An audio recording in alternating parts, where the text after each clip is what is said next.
नमस्कार दोस्तों, हर हर महादेव। वीणा Deepak Soni YouTube channel में आप लोगों का स्वागत है। आज मैं आपको इस वीडियो के माध्यम से धनतेरस हम क्यों बनाते हैं, धनतेरस की कथा कहानी सुनाऊंगी। कहानी सुनने मात्र से ही हमें भगवान धन्वंतरि का आशीर्वाद मिलेगा।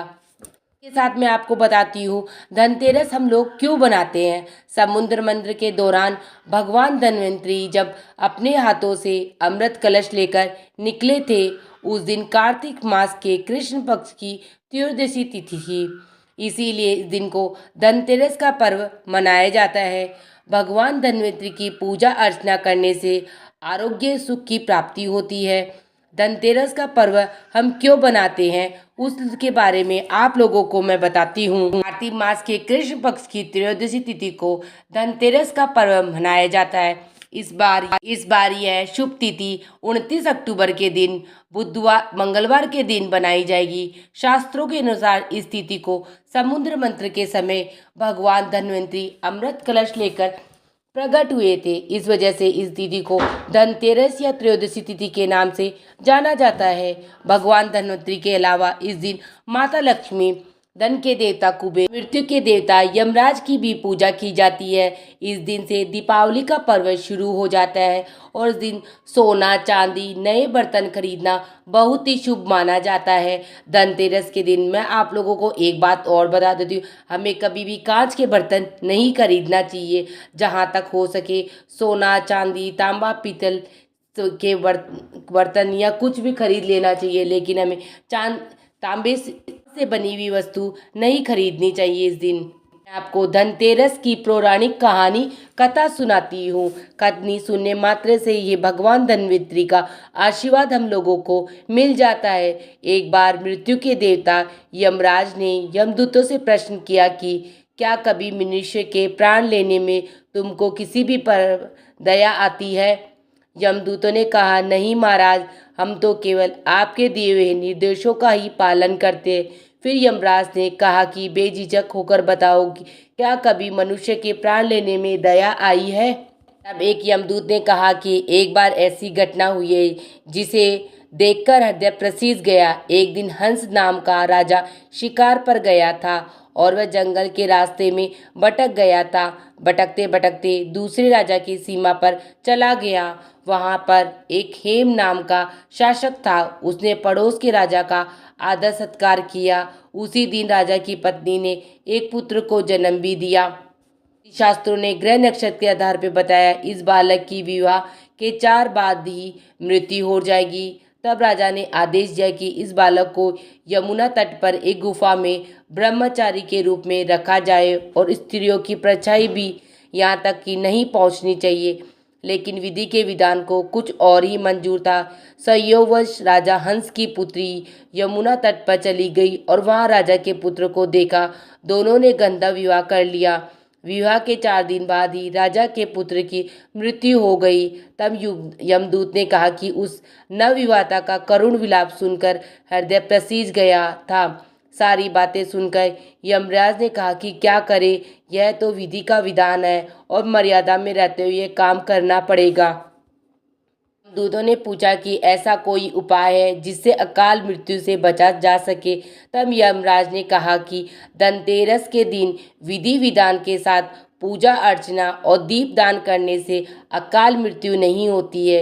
इस घटना की वजह से धनतेरस के दिन भगवान धन्वंतरि और माता लक्ष्मी की पूजा की जाती है और दीप दान किया जाता है। मैं आपको धनतेरस की एक अन्य कहानी और सुनाती हूँ।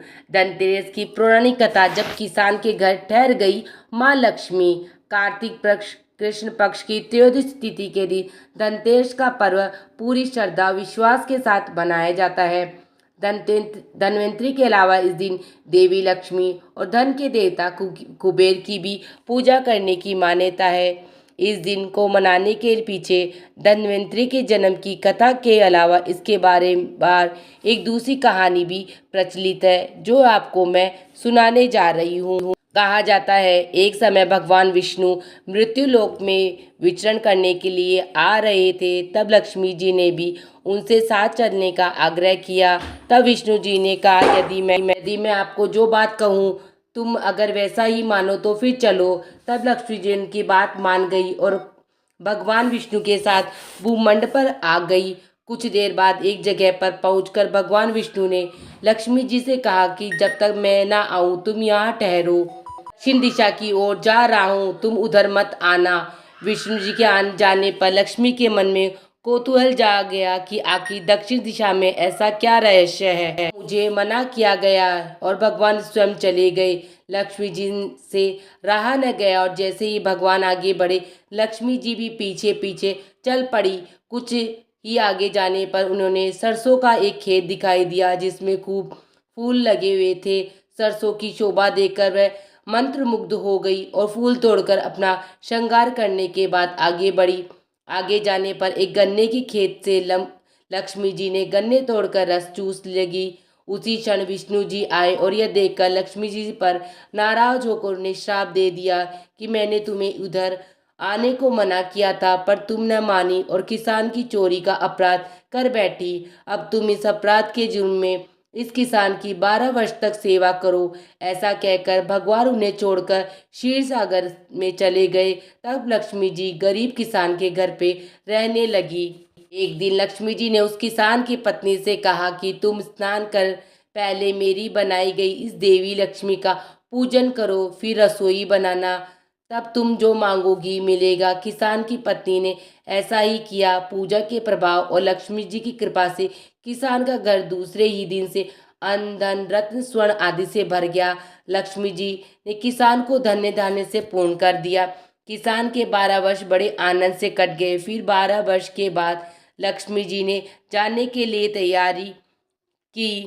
विष्णु जी लक्ष्मी जी को लेने आए तो किसान ने उन्हें भेजने से इनकार कर दिया।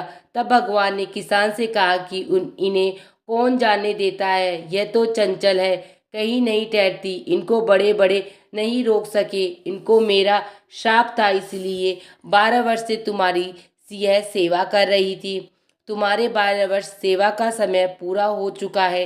किसान हठ पूर्वक बोला कि नहीं, अब मैं लक्ष्मी जी को नहीं जाने दूंगा। तब लक्ष्मी जी ने कहा, हे किसान, तुम मुझे रोकना चाहते हो तो मैं कहूँ वैसा ही करो। कल तेरस है, तुम कल घर को लीप कर पोत कर स्वच्छ करना, रात्रि में घी का दीपक जलाकर रखना और सायंकाल मेरा पूजन करना और एक तांबे के कलश में रुपए भरकर मेरे लिए रखना।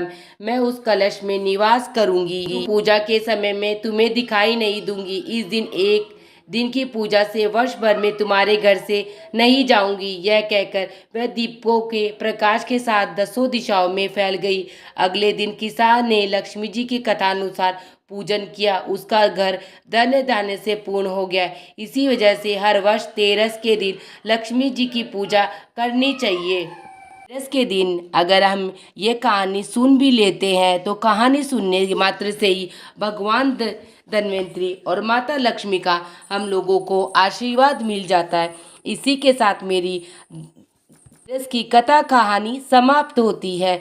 आप सब लोगों को मेरी कहानी कैसी लगी मुझे कमेंट बॉक्स में जय लक्ष्मी माता लिख जरूर बताना। वीडियो पसंद आई तो चैनल को लाइक एंड सब्सक्राइब जरूर करना, शेयर करना तो बिल्कुल मत भूलना। जय लक्ष्मी माता, हर हर महादेव।